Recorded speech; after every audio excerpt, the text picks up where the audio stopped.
What is going on, everybody? As you can tell from the daytime, this is not happening live, but it's super okay because we have a very, very special guest today. Just like we always do, we are actually super spoiled to get it. So many of you see what's in the title there. Yes, I am super excited. Hopefully my mic is on. Y'all know I always have my mic on mute. So if I have my mic on mute, I will be in chat telling you what I'm saying right now.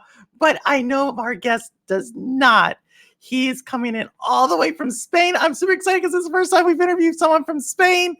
And I could be no more excited than to bring on Raúl. What is going on? How are you? Oh, yes, how are you? Hi there. Well, I'm delighted to be here today, and I'm ready to add some shades of purple to Oh my gosh, of the course. story. But yeah, I mean, well, what can I say? We are here in Spain. The weather is great. It's very sunny, and that's terrible for making video games. I can tell you that. Oh my gosh, y'all, this is not just a video game maker. This is an artist. This is a business person. Raúl, for my audience, how would you describe yourself? Oh, I make games. That was a short intro. Well, I have been in the games industry as a professional for the last 24 years. And most of the time, I was co-founder of Mercury's team, creators of Castlevania, Love of Shadow, for example, or Metroid Dread, recently.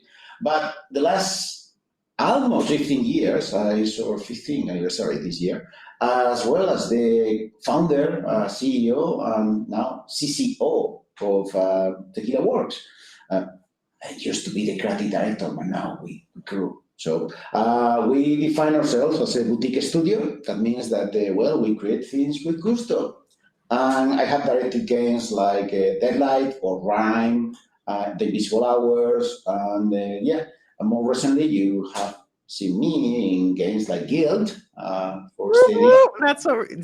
Spoiler alert! We're going to be talking a little bit of Gylt. And soon, this year we are releasing Song of Nuno, a League of Legends story with Riot. There you go. I don't know. I have a thing for games that are driving by emotions. Did you know what I mean? So there you are. That's me in a nutshell. So yeah, I make games. Yeah. So nothing big. Nothing big. You just make.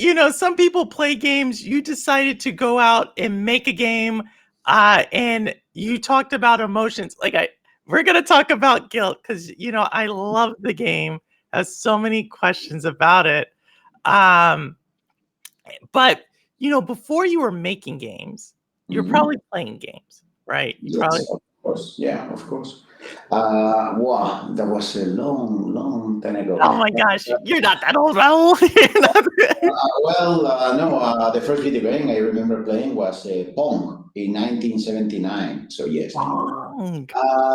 The thing is again is the weather. No. When I was a kid, I of course like everyone else, I don't know. You either wanted to draw comics or play video games, and for me, I guess the game that made me consider switching from consuming the games and playing them to creating them. It's a vintage game. It's a cinematic platformer created by one person. It was Eric Shahi. It was known in the States as Out of This World and in Europe as Another World. And it's one of the earliest examples of not just rotoscopy a cinematic platformer, but was one of the first games I remember with no dialogue, no narration, no nothing. I mean, all the story was driven by the emotions. Also, it's a very very punishing game. You die the first 5 seconds in the game. So it's like the original Souls game. Yes, basically, yeah. It's probably the ancestor of any Souls game. And that was the first game that I spent a lot of time just replaying it, not for the sake of getting to the end, but because I was obsessed on how it worked. I mean, how they did it, right? For me, it was magic. I mean, of course, I'm talking about the 90s, so yeah, I guess everything felt like magic. for the wrong reasons. But that's how I started. And the thing is, I studied computer engineering, but I never ever thought of making games professionally at all. I mean, I studied during the day. I did demo scenes because it's the 90s at night with other students that, well, we like it, graphics and all that. But I think it was 21 when I was presenting my end of degree project. I mean, I was and it was a middleware for AI. Again, this is 1999 and the thousand. So yeah, it was very primitive. But then yeah, the thing is, I was hired on the fly by Dev Studio. Really? Which one? It was, well, it is no longer active. It was Revelate Studios. They created Severance, the Edge of Darkness. It was, well, in fact, it was a Souls game, but 15 years before Demon Souls. From software. So yeah, in fact, it was the first game with dynamic shadows rendered by software, not by hardware. It was a super hard game. Also, there you died a lot. But the thing is, the only reason I did it is because it was like, well, before I get a real job, I'm going to work for a few months on it again. So one day I will be able to say, hey, once I made a video game. Well, that was 24 years ago, so I'm still looking for a real job. So yeah, if anyone wants to offer me one, I'm not. I'm happy. Not working at all, I guess. A lot of I interview a lot of content creators, and one of the things is that when we were growing up, our parents would say you can't make money with a video game or you can't do that, and I just love how you were like, I just want this as like an icebreaker. Like I worked on a video game, but now you have like exploded into like what I would consider one of the premier I video guess companies. I don't know. I guess it's a happy coincidence, right? Of the right time, the right place, or not, depending on how you see it, right? If you ask my parents, probably they were not. No, I was super lucky. When I was a kid, my father once told me that he didn't care what I was going to do with my life as long as I enjoyed the journey. I mean, he literally said, "You can be a lawyer, you can be a street artist, you can do whatever you want, but remember, one day you will burn out. Up until then, the journey is everything you will have. So enjoy the journey." It was a good advice. That would be my only advice. Enjoy the journey. Wow, I love it. So Raul, so many times on the show we have so many great parents who come on the show and say things, but I think this one is really permanent because most of my audience is older. We're in our 40s, 30s, Yeah. 50, we're in, and I think this is really great advice to tell not only for parents but for us as well. Is like one day we will burn out. One day you will, unfortunately, whatever it Yeah. is you loved. As much as you love the roller coaster, one day you will be old enough that you will end up puking all the time. You won't enjoy it as much as you were 8 years old. But again, you will have all the journey, right? All the memory. I think it's very important, especially for parents, that you and now I'm a dad myself, so I'm trying to be a good example. But is that you should never project on your kids. I mean, they are not an extension of you. Basically, when you are a parent, you are a guide. You are obviously an example figure. You are there to teach this little person how to survive in this harsh and cruel world without dying in the process. I mean, I'm not going to spoil you the end. Nobody's going to make it alive out of here, but that should be crazy. That means that again the journey is very important, right? So one thing that I noticed again that I was lucky because yes, my parents never imposed me anything. They just want me to pursue my passions. I guess they were lucky enough that I was more like a bookworm than someone that wants to be a street artist because yeah, I don't have the body, sorry. But yeah, I think they never impose anything. And I try to do the same with my child. In fact, my child doesn't play video games. I can tell you that. He prefers. He's into sports. He's a climber. He's a swimmer. He loves riding bicycles. He doesn't like video games. He's totally okay. Again, they are not an extension of you. So Oh my gosh, that's so crazy. So your son doesn't like video games, but but you're kind of living like, hey, your parents gave you the gift to say, just love whatever you do, right? They gave you that early, and I think that's you're living that, and you're giving that gift back to your your children, your son at the moment. So that's a beautiful thing. yeah, and not only that, to the community too. I mean, again, you're right. We all play video games. Even the people who make video games. Well, we started playing video games, right? So you should never forget that because you owe to the community. You were a community once, right? I think is very important.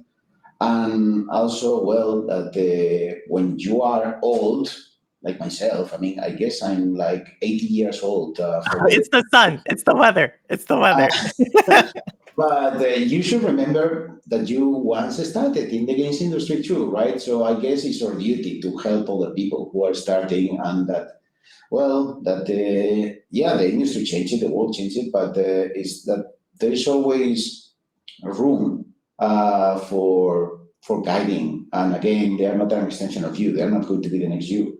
They're going to be themselves. But that doesn't mean that they should be alone or you should be an asshole or anything like that. I guess this is a little bit related to guilt, but I guess it's as simple as yeah, treat others as you wish that they would treat yourself, right? It's very simple. So I don't know if that's a good advice or not, but that's what I always follow during my career, and it works. So yeah. It's great advice to me. So we'll definitely take that. Um, so with that, what talk to us about if you could a little bit. You went for this game company, right? You Yes. learned some stuff. At what point did you start to think like, I want to do my own thing? I think I can do Well, it better, or I have my uh, own vision. that's a great question because again, I wish I could say I had a plan and everything was very well thought. Yeah, plan executed. It was well due to a very tragic event, 9/11. So the studio I was working for, the investors, were in the South Tower of the World Trade Center. So I can remember that day pretty well because they were in a in a phone call with them, and yeah, from in less than 1 month, basically, the studio I was working for, they lost the investors, they lost the financing, and they closed. Well, they announced they were closing. It took several months, but yeah.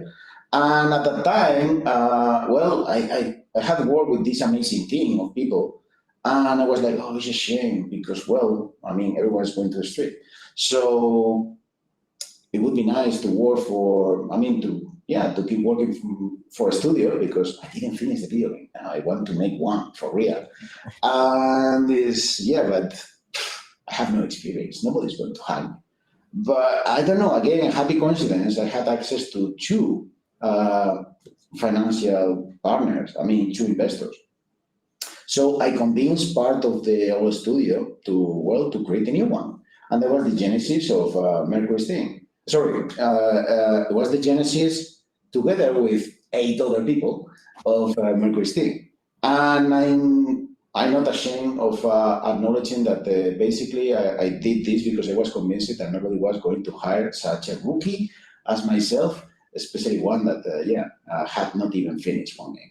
But that's how it started. It was again a coincidence. In this case, not a happy one, but it's how it started. And again, yeah, we have never looked behind. After Mercury's thing, the focus with that studio was creating AAA games, right? Again, like Castlevania, Metroid, and all that. And at the time, I proposed my partners to create something, well, smaller projects at the time for Nintendo DS, for because well, to take advantage of all the gaps we had between projects, right? Because we had big teams, but yeah, not everyone was busy. And they said, no, we made AAA games. I said, okay, fair enough. So if I cannot do it inside, I will do it somewhere else. And that's how I decided to found a second studio, in this case, Tequila Works, right? And that's why we define it as a boutique studio and creating with gusto, because the idea was creating something small on purpose, not small in terms of quality, but again, focusing on a very condensed quality to elevate the category of the product. Because, I mean, at the time, online services and online platforms were starting to rise. We had Steam back then. Yes, Steam is easier. But for example, Xbox Live was new, and again, Right. it was most of the games in Xbox Live at the time were arcade conversions, like Joust, for example, right? I mean, Braid was something that was still coming. I mean, it was not even released. So there was an opportunity there to create again these smaller games, but with a triple quality that that make it feel like really appealing. And that's how I started my second studio. I'm sorry, because that's probably the first 12 years of my career in a nutshell. So the second studio was Tequila Work, right? So this is tequila. You founded your tequila. So I mean, most people would only dream of starting one, but obviously you've had the experience. You said and then you said I'm going to do my own thing. And on the show, a lot of times we'll ask people because a lot of times it's like their gamer tags if it's a content creator and so forth. We'll ask Yeah. them like, what does their gamer tag mean? So for you, we see your name's Raul. What would you say is why tequila works? Like we know what tequila is, we know it works. Why tequila works? Well, it is, yeah. Again, I wish I could say that this was planned, but no, it was not. Okay. So we made a super long list. I still have it. And basically, every cool name that we could think of was already taken. I mean, all of it, copyright. Yeah, register. So when we reached tequila, I think tequila was the number 71 or something like that. And it was tequila. I mean, just tequila. And I like it tequila because, again, for me, it was first, tequila is again a declaration of intentions, because a tequila shot is something that is very small but very potent, right? I mean, it's very strong. Yes. And also, tequila is one of the few words that is phonetically similar in almost every language on earth. I mean, you can say tequila in Japanese, but again, it's tequila. You don't differentiate, right? The R and the L. So it was like, oh, that's perfect, because it's global, but at the same time, is giving you this notion of, again, of something small, made with care, made with love, craftsmanship, right? And then we look at it, and it was taken. Tequila was taken. Tequila was taken as a studio. As a Yes, it was an advertising studio. Tequila and it's like, oh no, but tequila is perfect. Tequila works, and then it's like, nice joke. It's like, no, but tequila works. I mean, tequila works. Okay, like spoon works. Like, okay, that was not taken. So tequila works is basically because we couldn't say it was tequila, full stop. But in the end, is, well, because unlike the real tequila, everyone remember the name of Tequila Works. It's like, yeah, it was funny and all that. So yeah, also we're alcoholic. That's true. Okay, so we have to ask, because people don't know this, but part of my family is from Jalisco. Ooh. What's your favorite tequila? Do you have a favorite tequila? Well, I have many, but I tend to drink the good ones, the ones you find in Mexico, like Revolution, for example, and Okay. I mean anyone that any tequila that is Cristalino or Platino or anything like that is, or añejo or extra añejo. And for Yeah. example, in the US, you can find José Cuervo, Reserva de la Familia. That's really good. Casa Dragones, of course, or Azul, Casa Azul, right? Those are really good. I mean, doesn't matter if it's white, reposado, or añejo, all of them are amazing.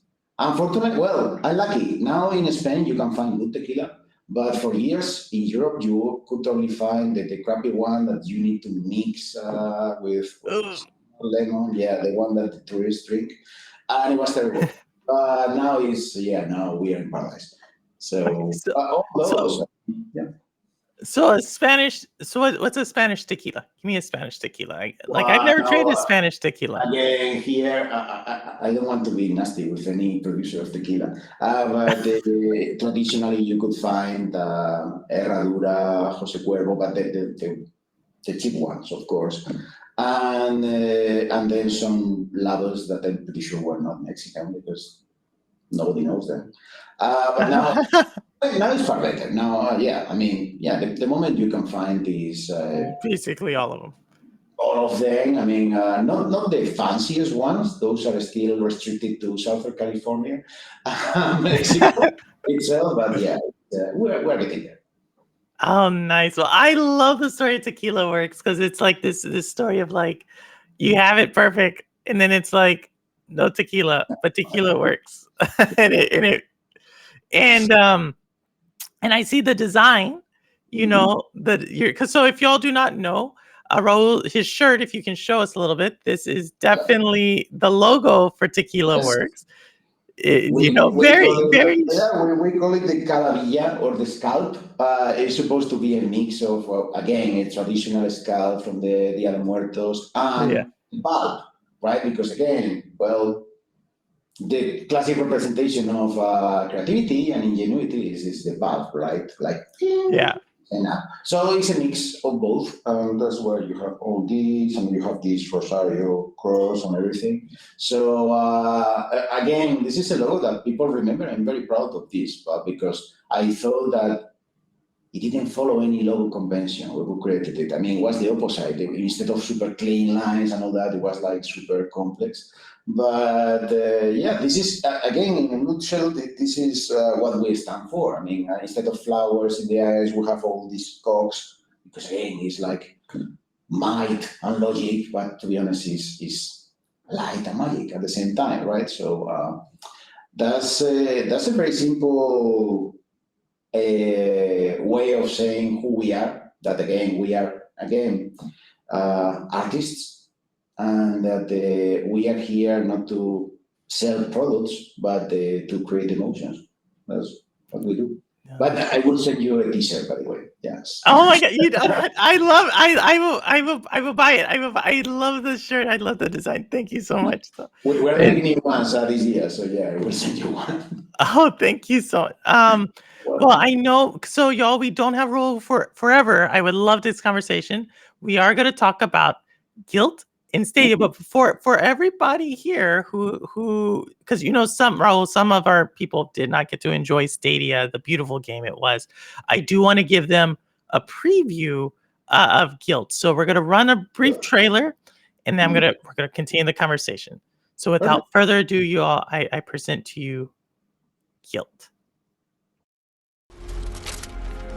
Emily just vanished one day.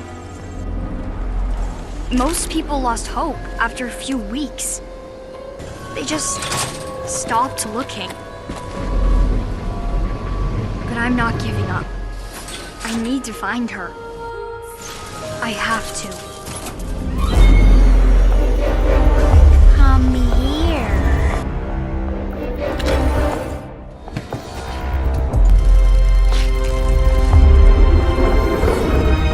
Emily?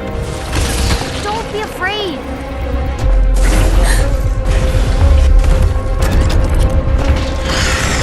Leave me alone. Emily? You're just another monster.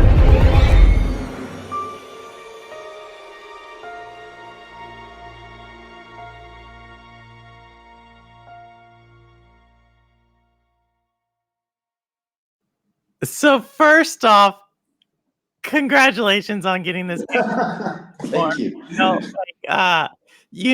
But as we talk about Guilt, in such a beautiful game, by the way, in my audience, I streamed it in August, September of this year. I had to go play it again because I didn't. I would have asked you about that, but you know, so first off, the game, if y'all did not know, was initially it was a Stadia exclusive, right? Correct. So, and Raul, you were kind of one of the first people to one of the first and only people, but one of the first people to Yes. really uh attach your brand to Stadia.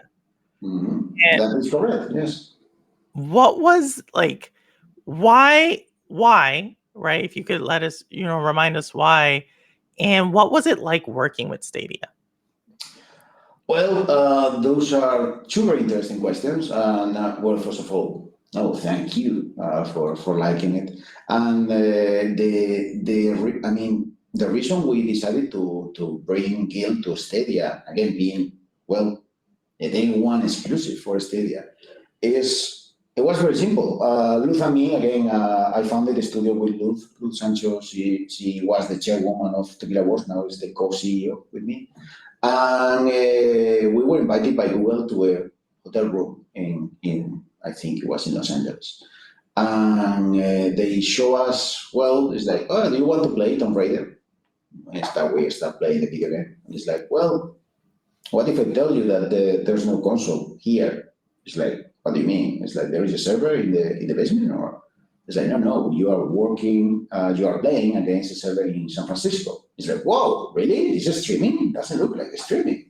And the thing is, Luz and me, we spend the night talking about possibilities of what could you do with streaming, right? And that's the reason we decided to go with Stadia, is because we really believe it in the concept. Again, as I said back in the day, and I repeat now, is you need to differentiate first things like the business model, like again subscription model, which is something that you can see with other platforms, right? Like Game Pass, for example, and then the technology of streaming. And if we have learned something from history, is that obviously any new platform, and a new platform could be the Game Boy, or I don't know, Steam, right? But any new platform, you are going to have a series of advantages and a series of obviously handicaps, right?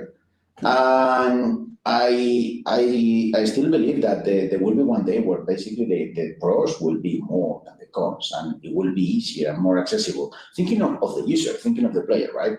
Uh, Taking advantage that I'm old for the industry standards is like, you remember, for example, in the 90s, we had the MP3 players. Yes. And those MP3 players, basically, you had to download the music, transform the files into the format that you needed, and then, hey, it was free. But yeah, it was pain in the ass. Then Apple comes, not even with the iPod. I mean, they come and it's like, hey, push this button, done. Whoa, really? I don't have to do anything? It's like, well, it's the same principle, but now it makes a lot of sense that I'm going to pay 99 cents per song instead of just downloading for free, because you know what? My time is probably worth more It's than more 99 cents. So it's like, okay, makes sense. So we believe it in the technology from day one, and we still believe that it's going to be the future. I mean, one day or another. As for working with Google, I can tell you that, well, Stadia, basically, most of the team were coming from PlayStation. I mean, they were great professionals. And it's probably one of the smoothest productions in my whole career. I mean, even if we were guinea pigs, I mean, because we had to experiment a lot of things for Stadia on the fly for Guild, and I mean, many things. Uh, it never felt like rush. It never felt like it was they were imposing anything. It was very natural. Again, maybe because most of the team themselves they were developers, so they understood how to deal with this. So I can only say good things about the Stadia in the sense that again the team was amazing, and I think Gil was done in less than 2 years. Very well. So again, it's a game that was as complex as Rime, but we did it in half the time for a new platform for day one exclusive. So yeah, again, it seems like I'm selling steady. I don't need you because it's not there sadly, but it's true. Again, the production itself, making the game was super exciting, stimulating. gratifying. We could work with psychologists and how to deal with such a sensible topic as is bullying and harassment, and we always felt supported. So that's why. Wow. So if you could really quickly, because Stadia to so many of us was like this, it's Stadia, to your point, it's like it wasn't a console, it ran really well, right? For a lot, for some. Yeah. And w- did Stadia, did they act as like an actual publisher and they said, hey, we're gonna support your game and then you bring it to us, like, so that traditional model, was that how it worked? Well, again, I can only speak of the experience with Tequila Works. For us, yeah, they act as a publisher, and again, they were involved in milestones and again solving production issues, helping us with organizing the marketing campaign and the communication and everything, the community. So yeah, for us, they were like a publisher. In fact, yeah, it felt very natural because Rime was started with Sony and PlayStation, Yeah. and it felt like an extension of that. I mean, it was really smooth. Interesting. No, that's super awesome. Well, I know, like you said, Raul, we're here to talk about guilt. So you're going to talk about. So, where did the idea of guilt come Hmm. from? Right? Like, we saw the trailer there. Where, like, could you talk to us about that process? Was it something you always had in your mind that you wanted to do, or like, how does that come about? Well, in again, most of the ideas in Tequila Wars are not.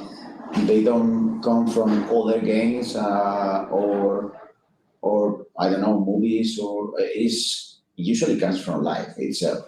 Just like Ryan is based on a personal experience of mine, Gylt was based on the personal experience of an artist from the studio. Will was originally was a technical artist, and he was really affected by the bullying experience of his cousin, and he wanted to reflect that in a way. He couldn't articulate it in words, right? So he proposed again this idea about this little girl that was coming out of school, crossed a valley, and somehow this valley was a reflection of her own fears, but it was a place where everything turned real. I mean, the fears were very real, right? And we developed the idea because we felt it was powerful enough to be our next project. And then we realized that, well, again, the first thing you learn when you are talking to psychologists is that usually, uh, the bully is also a victim, right? Most of the time. And the victim can be a bully themselves. And anyone who is involved is part of this. And the last thing we should do is judging and trying to set example. Like in an early version of Guild, for example, the monsters that you faced were actual children that were bullying you, right? But then it was like, yeah, what kind of message we are throwing? It's like you should go to your school and start hitting the kids that are bullying you. It's not a very good message. So it's like, no, no, no, no.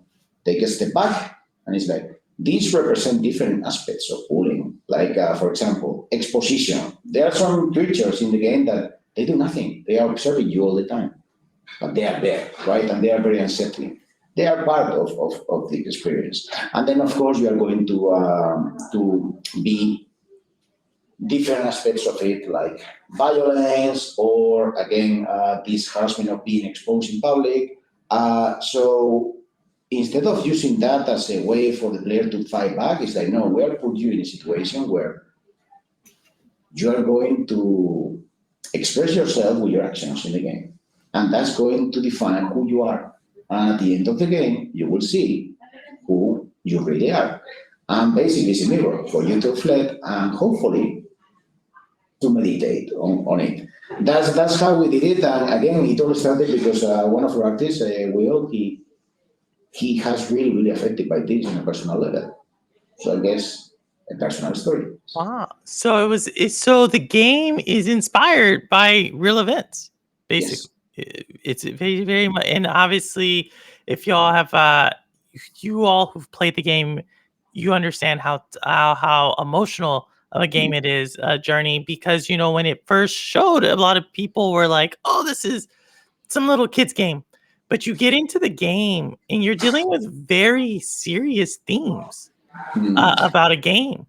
Yeah, Uh, we tend to define guilt as a delicate horror experience. I think delicate horror is not the term that we created. It's from Guillermo del Toro, actually.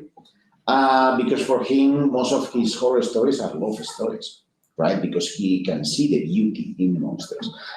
For us, it's like, well, this is more like a magic realism scenario. I mean, it's more like Neil Gaiman's Coraline, in the sense that, you know what? These topics are really, very strong and very adult, but you are a child. So let's use this perspective from a child on how you suffer it, how you feel it. And that's, again, it's not just a way for making it more delicate and again abstract. It was a way for you to immerse in the experience, because otherwise you could feel like, again, maybe you have a strong reaction against it, like, no, I don't want to do this, or we didn't want to create a story where basically you have jump scares and a lot of gore and blood, because it's like, again, the game is not about that. It's psychological horror, and the yes. worst thing about psychological horror is that it's in your mind.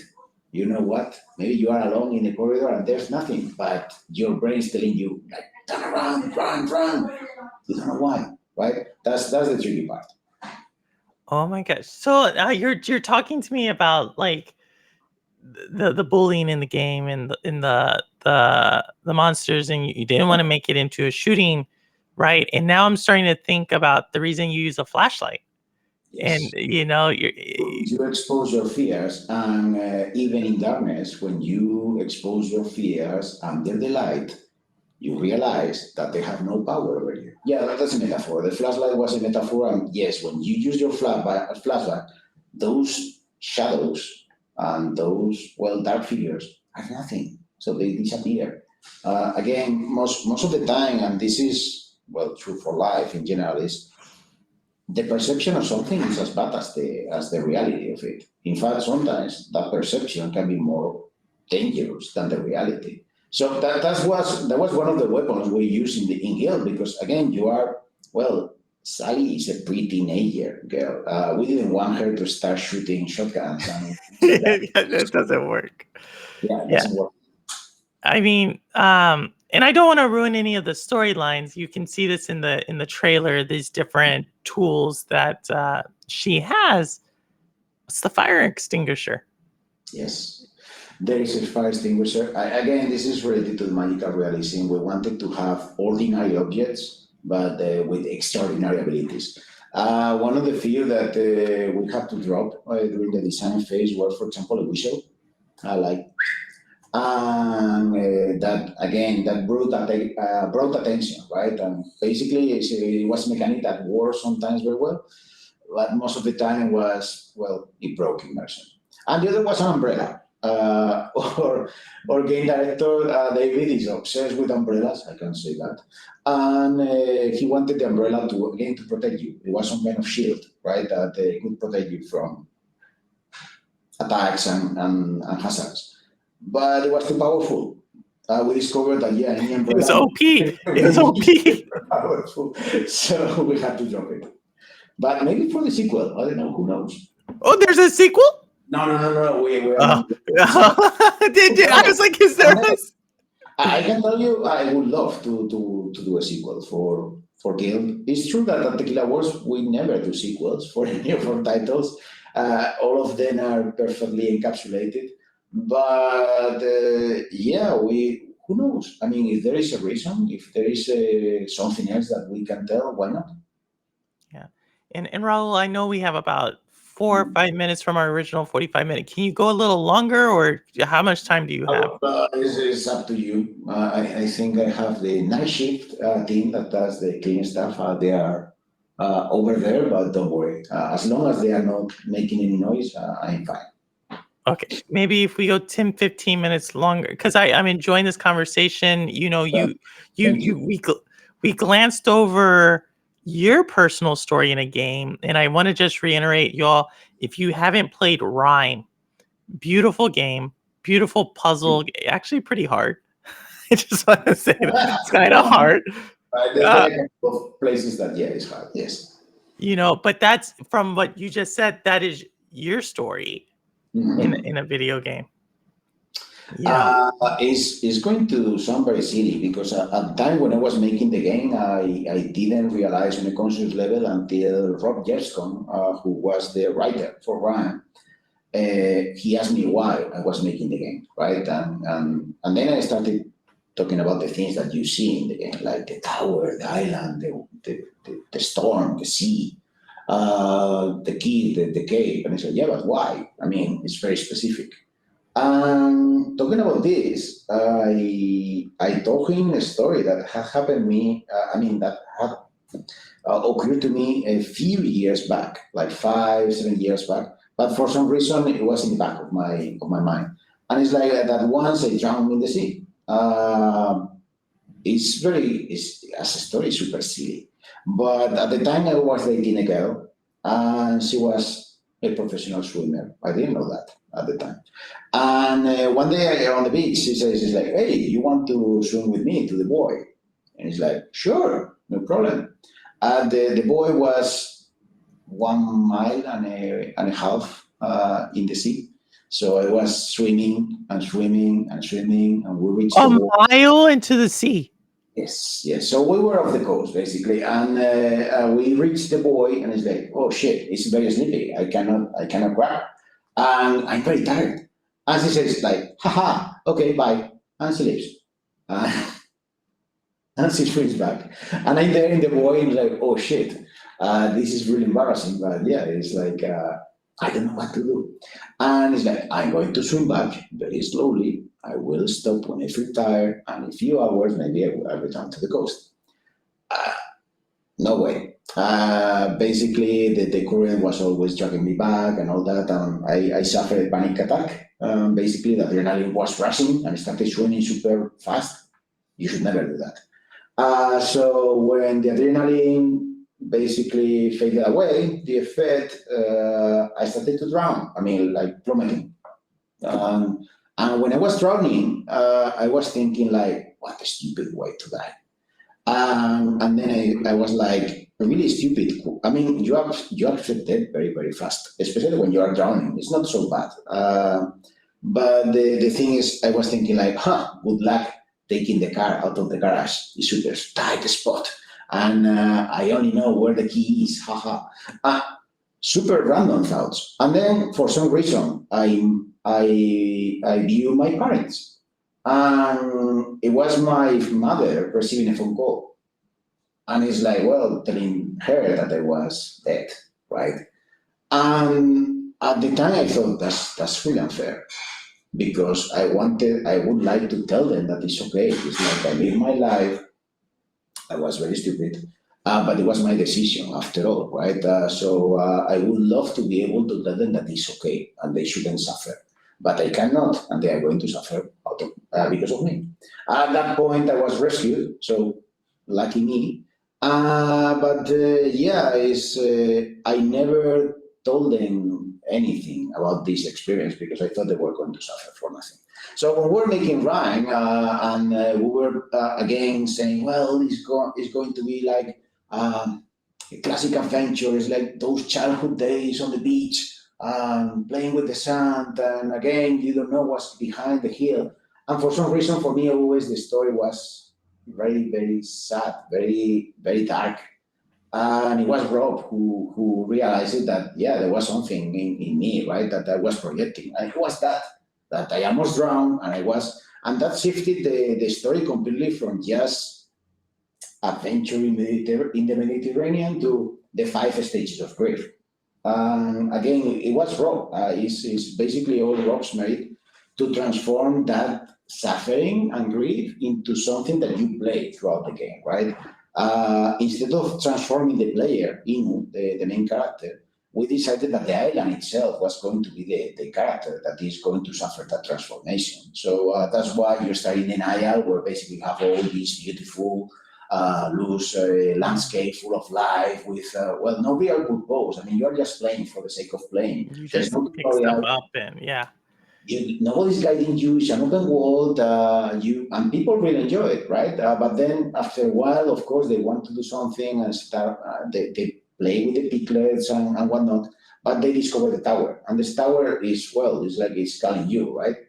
And as you progress in the game, you discover that now these magnificent rooms, like now are derelict and barren, and it's a wasteland, and the island is reacting in a hostile way against you with this big bear, the predator. Um, Again, each part of the island, in fact, is a stage of one of the stages of grief, and we were very ambiguous with this because again, there's no dialogue, like in another word, and there's no real words or anything because we realized very soon that most people who felt an emotional attachment to the game is because they were projecting their own inner experiences into the game. So instead of being super completionist with the story, we decided that it was better just to create this structure with these elements that are relying on the language of the dreams, and that's why we have symbols like the tower, the king, etc., etc., and just let them play and emotions to arise and to flow. And yes, I can say that many people have come to me at events, etc., and say, "You made me cry." It's like, well, I'm sorry, but sometimes you need to cry, and it's okay. So I'm sorry, but I'm not sorry. That was that was the harsh, harsh. again, making people cry, and not all cries are out of sorrow. Some are out of relief. And one of the things that we discovered with Rime is that, usually when you are making games, you receive letters. Yes, we still receive letters or emails, or messages. Some of them, yes, are death threats, but some of them are letters of People send you death threats? yeah, I mean that's a classic. Yeah, not that many these days. With Rime, we received 3 or 4. I don't know why, but yes, because we delayed the release. That's why. And but that's not the point. The point is that the other letters that we started getting basically were very personal letters, and again, personal stories about people who have played the game, and they shared the story with us. And some of the stories were great. I mean, heartbreaking. Like I lost my brother, and I thought I had let it go, and then I was playing, and I was crying. I don't know why, and then I reached the ending, and I understood. So I wanted to thank you, or I have terminal cancer, and I'm dying, and I wanted to ask you. What's next? Because you seem to know the answer because you made this game. It's like, I'm afraid when I drowned, for me, it was darkness. I mean, I didn't see anything. But that's not the point. Again, there are moments where you have no answers, right? But the people sharing those stories that are really, really intimate and personal, it made us realize is that games can be toys, games can be entertainment, games can be art, but games can also be, therapy. They can be really useful tools to help people because maybe you don't find the words to express yourself. Maybe you just need to use this interactive medium to do something that makes you realize how you feel and how you can express it to others. So sorry if it was a super turn to the serious, but with Ryan, that was the first moment as a creator, I realized that we had a very serious duty and a responsibility with our audience, because this is not just making games for people to have a good time, and that's it. It's that sometimes you can really improve their lives. No, well, I will definitely say, y'all, Raul, I'm trying to talk to the audience in the future, but also Raul, I think you Rhyme definitely does. I loved how you talked about and initially, earlier in the conversation, Tequila Works in the type of studio, emotional experiences. And when you talk about emotional experiences, for me, what I always think about is, what separates us from other living organisms are our emotions. Yeah. And right. And in a way, that's what connects us is our emotional connection. Mhm. And I think what you've been able to do in both Rhyme as well as Gylt, right? Those are the two I've played from Yeah, Tequila Works. You definitely. really brought out that moment, that thing that it goes beyond a game, right? You are just helping us see something. I don't know how to explain it. I'm kind of one of the first times I'm kind of like speechless Well, on my answer. I guess you're totally right. I think because all the games we make, they have a different visual style, they have a different art direction, they are different genres or different platforms. So on the surface, they all look different, but they all have one thing in common, and it's yes, they are driven by emotions. Sometimes, well, language. Language is a code. You have letters, you have numbers, you have symbols, but it's just a code. It's not the only language. There are many. Dance is a language, right? Ballet can create stories with the performance and the use of light, music, and choreography. That's another language. For us, again, being an interactive medium, the last thing we wanted is that people felt cheap in the sense that it's like, they are forcing me to feel this. We wanted it to feel authentic. And the only way to do it is that they are the ones performing it, right? They are the ones that they are pulling the triggers. Their actions are defining their emotions. I think that, yeah, that's the common language that we found, and probably is the signature mark for the studio, in the sense that our delicate approach to these topics is because, well, in the end, emotions are an emotion. Are a universal language. Everyone, any human can understand Yes. emotion, right? You don't need to express that in Japanese or Korean. It's an emotion is an emotion. Love is love. That's Yeah. it. So that's why I think it works, because we try to use a very simple language that anyone can understand. No, the universal language. I love that emotions are the universal language. So many things you said, so many nuggets in this conversation that I'm gonna go back and like listen to it again multiple times, just because you've really for one, I've been a big fan of the work. Obviously, that's why I reached out. And I'm so appreciative that you came on um to talk to us about these two. Well, for one, Guilt, but going back to Rhyme, I did not know that. Obviously, it's an emotional journey. For me, it's like this beautiful game, like, wow. But to see what it was like actually inspired by, which is your own near death experience, as It was maybe again, depending on who you ask. When many people have played Prime, in fact, it was a very success for the studio. But for each one of them, it means something different. To the point that the ending itself, the interpretation is very different. And that's for me. That's amazing. That's beautiful. That's the best thing I could Uh, achieve as a creator, because it's like, you know what, I'm not telling you anything. It's like it was you who created your own story in your mind. oh my that's gosh. that's that's perfect storytelling, because your story, I'm pretty sure, is the best for you. Oh my gosh. So and I meant to ask you this about guilt as well. You know, you put one of the reasons I wanted one of the things I want to add, you have multiple endings in Guilt. Yes, we have a few, and the reason is again because the way to, as I said before, the way you play is going to illustrate who you are, who you really are. How you behave is basically going to define the ending. That's why we have several endings. And that's why there is a secret ending, because there's always, for every two choices in life, I can tell you there's always a secret option number three. But most people cannot see what is not in front of them. So, yeah, I guess this was our way of saying it's like, don't follow the instructions. Sometimes you need just to think for yourself. I love it.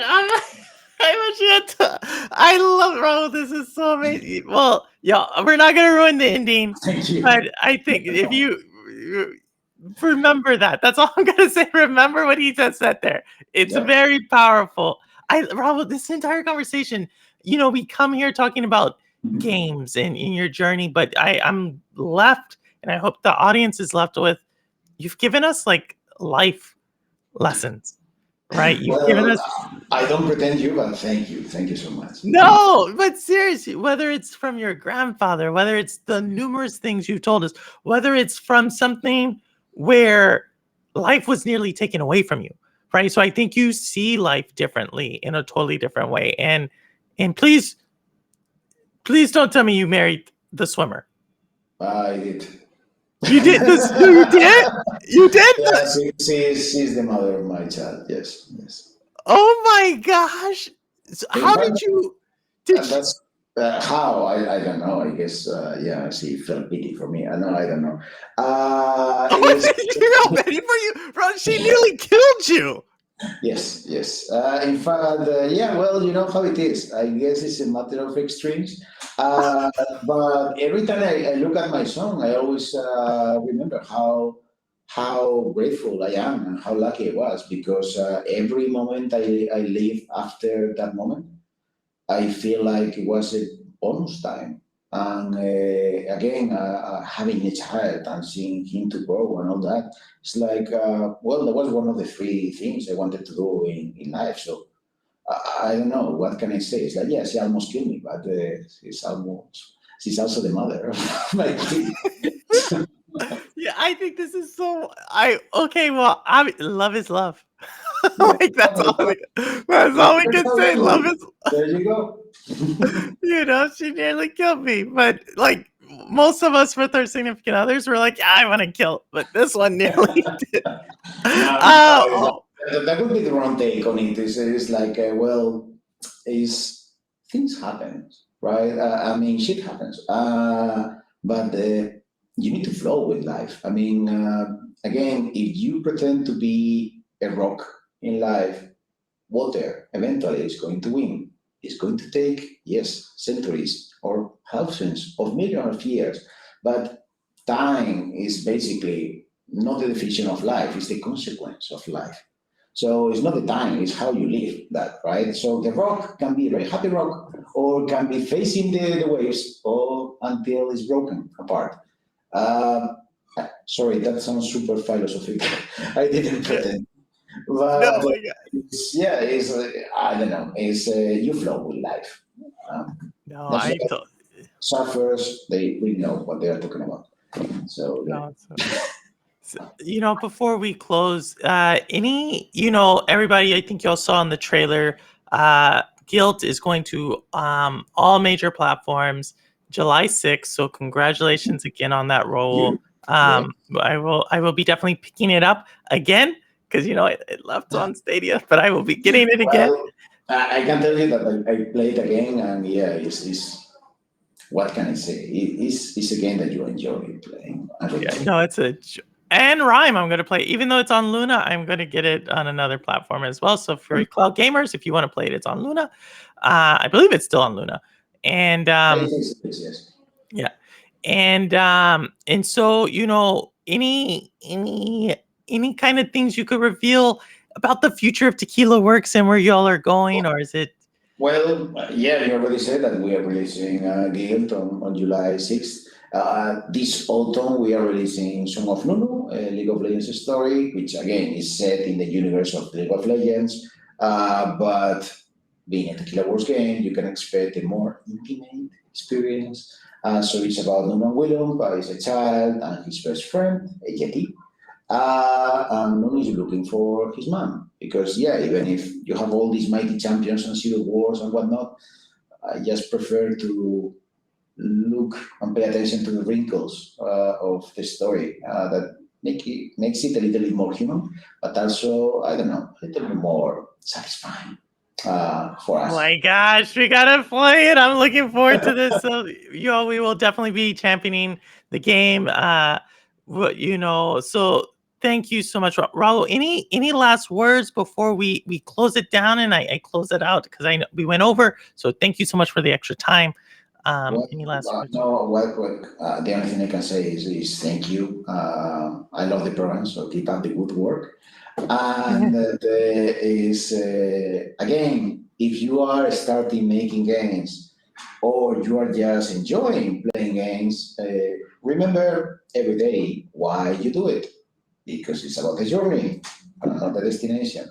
So, yeah. Journey, and then I love that we're gonna put that definitely. It's about the journey, not the destination.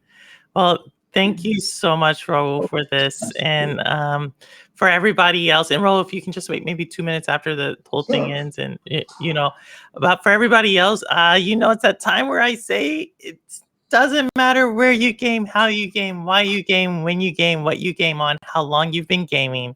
As long as you're gaming, you're good with me.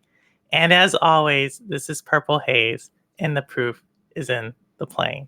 All right, y'all. Thank you so much. And thanks, everyone. Thank you, Raul, again for coming by. Thank you.